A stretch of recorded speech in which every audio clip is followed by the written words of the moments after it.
Hello everyone, welcome back to my channel Amisha बायविज्ञान। आज हम पढ़ने वाले हैं ईसीजी के बारे में। ईसीजी का फुल फॉर्म क्या होता है? इलेक्ट्रोकार्डियोग्राम। अब इससे हम क्या करते हैं? इसमें हम अपने हार्ट की इलेक्ट्रिकल एक्टिविटी को चेक करते हैं, यानी हार्ट की जो भी गतिविधि हो रही है उसमें उसकी जांच करते हैं। तो आइए समझते हैं। तो इसका फुल फॉर्म क्या होता है?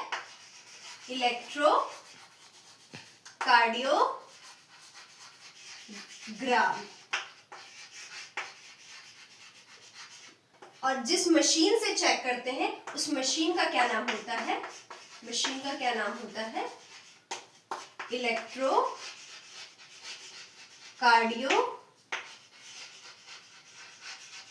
ग्राफ। क्यों? क्योंकि इसमें हमें हार्ट की जो भी हमारी गतिविधि होती है वो ग्राफ में दिखाई देता है, यानी it represents electrical activity of heart. ये इलेक्ट्रिकल एक्टिविटी जो होती है हार्ट की उसको दर्शाता है। अब ये कैसे चेक करते हैं? तो इसमें पेशेंट के ऊपर उसके शरीर में लीड लगाते हैं, यानी इलेक्ट्रोड्स लगाते हैं। तो जो स्टैंडर्ड इलेक्ट्रोड्स होते हैं, जो स्टैंडर्ड लीड होती है वो 3 लगाते हैं। 3 कहां पर? एक हमारे लगते हैं लेफ्ट रिस्ट पर और एक लगता है राइट रिस्ट पर, और जो तीसरा है वो हमारा लगता है लेफ्ट एंकल पर, पैरों में। तो 3 लीड कहां कहां लगता है? एक लेफ्ट रिस्ट पर यानी यहाँ पर, और एक राइट रिस्ट पर, और एक हमारे लेफ्ट लेग के एंकल पे यानी कि एडी पे लगाया जाता है, जिससे हम हार्ट की एक्टिविटी को चेक करते हैं। कई बार हार्ट की एक्टिविटी को चेक करने के लिए हम 3 लीड ही नहीं 6 और 12 भी लगाते हैं डॉक्टर्स, वो चेस्ट रीजन पे लगाते हैं। अब हम समझते हैं कि ये ग्राफ जो है वो दिखता कैसे है। तो ऐसा हमारा ग्राफ दिखता है। अब इस ग्राफ का क्या मतलब होता है आइए समझते हैं। तो ये जो कर्व है इसको हम क्या बोलते हैं? P wave. जो वेव है सारे पी वेव, और फिर ये ऊपर जो जाता है क्यू आर एस, एंड ये लास्ट जो आता है वो टी वेव होता है। अब पी वेव का मतलब क्या होता है? पी वेव का मतलब होता है डीपोलराइजेशन ऑफ एट्रिया।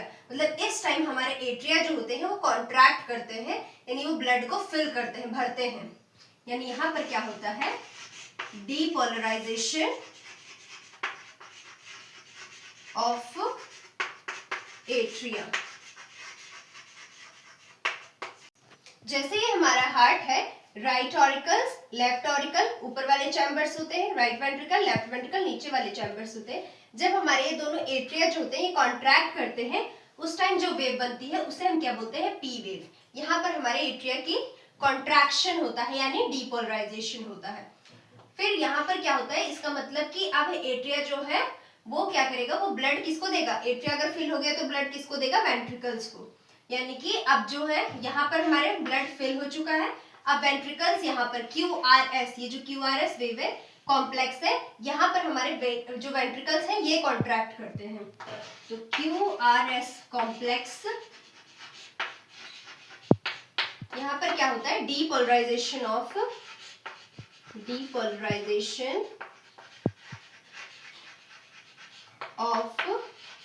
वेंट्रिकल्स। यानी यहाँ पर अब हमारे वेंट्रिकल्स का कॉन्ट्रैक्शन होगा, नीचे वाले चैम्बर्स का कॉन्ट्रैक्शन होगा। एंड देन आता है हमारे पास लास्ट में टी वेव। अब टी वेव का मतलब होता है कि यहाँ पर भी वेंट्रिकल्स कॉन्ट्रैक्ट हुए थे, अब वेंट्रिकल्स क्या करेंगे? रिलैक्स करेंगे। तो यानी रीपोलराइजेशन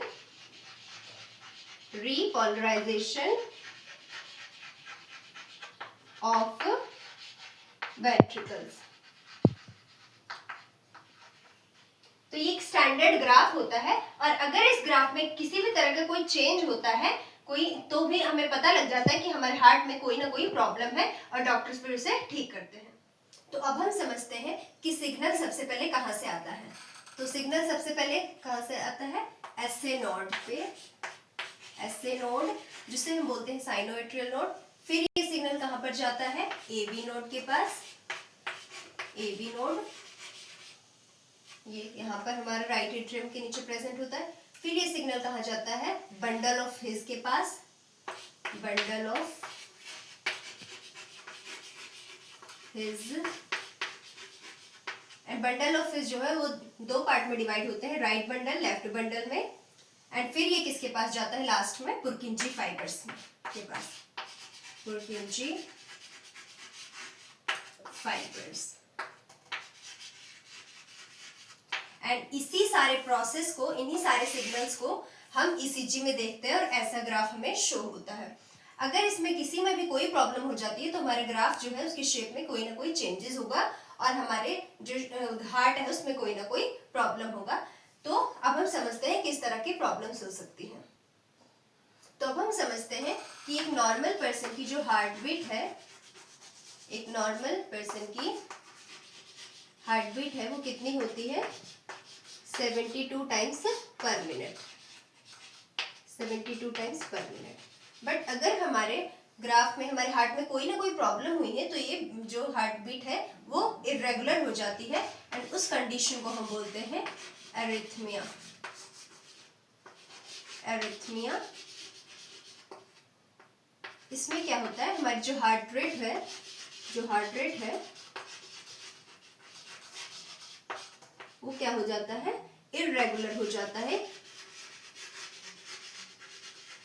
इरेगुलर यानी कभी ज्यादा बढ़ जाती है, कभी कम हो जाती है। अगर आपकी जो हार्ट रेट है, हार्ट रेट अगर वो 100 से ज्यादा हो गई है, 100 टाइम्स पर मिनट, तो उस कंडीशन को हम क्या बोलते हैं, टैकीकार्डिया, टैकीकार्डिया। अगर हार्ट बीट जो है वो 100 टाइम्स पर मिनट हो गई है तो उस कंडीशन को हम क्या बोलते हैं, टैकीकार्डिया। और अगर इरेगुलर यानी कभी ज्यादा कभी कम है तो उस कंडीशन को बोलते हैं एरिथमिया। एंड अगर कम हो गई है हार्ट रेट, अगर जो है यानी हार्ट बीट है जो आपकी वो 60 से कम हो गई है, 60 टाइम्स पर मिनट से हो गई है, तो उस कंडीशन को हम क्या बोलते हैं, ब्रैडीकार्डिया, ब्रैडीकार्डिया। तो आज हमने पढ़ा कि जो ECG है वो क्या काम करता है एंड जो आपका कार्डियक साइकिल होता है वो कहाँ से शुरू होता है, PQRST, यहाँ पे खत्म हो जाता है। एक कार्डियक साइकिल आपका PQRST तक होता है। एंड हमने ये सारे डिसऑर्डर्स पढ़े। तो ऐसे ही कॉन्सेप्ट जानने के लिए प्लीज फॉलो करें अमीषा बायोविज्ञान। Thank you.